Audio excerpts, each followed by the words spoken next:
জয় নিতাই, জয় গৌর, জয় শ্রী রাধে, রাধেশ্যাম, গৌর প্রিয় ভক্তগণ, জয় নিতাই। আজ আমরা শ্রবণ করব পুষ্পচয়ন এবং তাহার নিয়ম। পুষ্পচয়ন করিতে হইলে সূর্য উদয়ের পূর্বে কিন্তু পুষ্পচয়ন করিতে হয়, আর স্নান করে পুষ্পচয়ন করতে হয়। স্নান না করে পুষ্পচয়ন করতে নেই।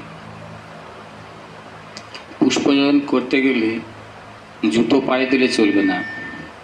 জুতো পায়ে দিলে পুষ্প তুললে সেটা কিন্তু চলবে না, সেটা কিন্তু ভগবানের সেবায় লাগবে না।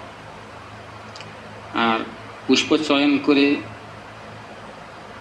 দেখা গেল পুষ্প হাতে আছে, কাউকে দেখা হলে বলবো জয় নিতাই, জয় শ্রী রাধে, রাধেশ্যাম, রাধে রাধে।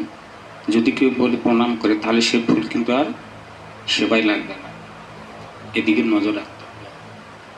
আর পুষ্প চয়ন করে এসে হাত পা ধুয়ে তারপরে মন্দিরে প্রবেশ করতে হবে। পুষ্প জলে কোনো সময় ধুবে না। যদি জল দ্বারা ধৌত হয় তাহলে সেই পুষ্প সেবায় লাগবে না। শুধু পুষ্পের উপরে চন্দন বা সুগন্ধ ছিটিয়ে দিয়ে শুধু মন্ত্র বলতে হবে,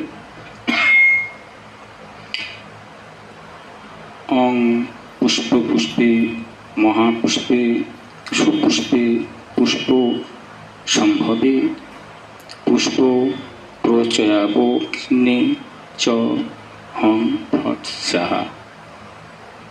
এই মন্ত্র করলে পুষ্প শুদ্ধ হয়। জয় নিতাই, জয় গৌর, জয় শ্রী রাধে। পুষ্পচয়নের কিন্তু এইগুলো নিয়ম মানতে হয়। জয় নিতাই, জয় গৌর, জয় শ্রী রাধেশ্যাম।